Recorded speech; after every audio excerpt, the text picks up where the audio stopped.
जैसलमेर शहर से 15 किलोमीटर दूर स्थित एक ऐसा गांव जिसमें कोई भी रहना नहीं चाहता। लोगों का कहना है कि उस गांव में भूत प्रेतों का डेरा है। कहा जाता है कि उस गांव में फैले आतंक के पीछे की कहानी और भी भयानक और खतरनाक है। उनकी बुरी नज़र की वजह से जो भी उस गांव में आता है वह अकाल मौत का शिकार हो जाता है। हम सभी ने कभी न कभी भूत प्रेतों और पिशाचों के बारे में कहानियां पढ़ी या सुनी हैं।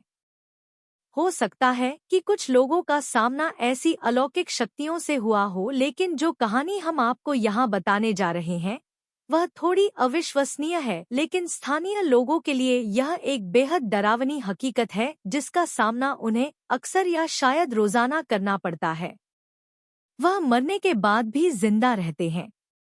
जैसलमेर से 15 किलोमीटर की दूरी पर स्थित कुलधरा गांव अपने आतंक के लिए चारों ओर कुख्यात हो चुका है। आपको पता ही होगा कि जिन जगहों पर अलौकिक शक्तियों का कब्जा होता है वहां रहने वाले लोग या तो खुद ही उस जगह को छोड़ देते हैं, और अगर नहीं जाते हैं तो उन्हें अपनी जान से हाथ धोना पड़ता है।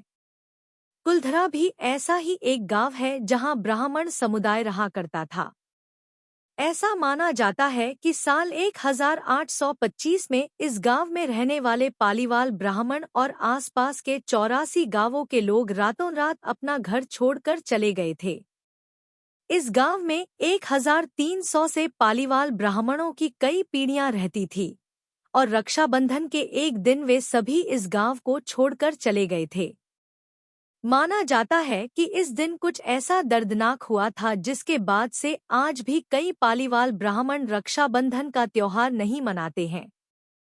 बड़े पैमाने पर हो रहे इस पलायन के पीछे की कहानी कुछ और ही बयां करती है।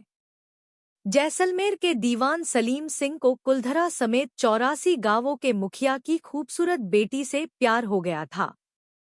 सलीम सिंह ने गांव के लोगों को धमकी दी थी कि अगर उनकी शादी उस लड़की से नहीं हुई तो वो लगान और भी बढ़ा देंगे। ऐसे में गांव के मुखिया ने उस जगह को छोड़ने का फैसला किया और अपने पीछे एक श्राप छोड़ गए कि उनके जाने के बाद जो भी इस गांव में रहेगा या बसने की कोशिश करेगा उसकी जान चली जाएगी।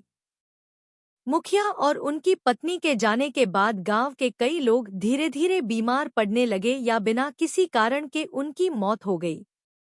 इस घटना के बाद कुलधरा और उसके आसपास के 84 गांवों के लोगों ने अपना घर छोड़ दिया और तब से कोई भी उस गांव में बसने की हिम्मत नहीं जुटा पाया।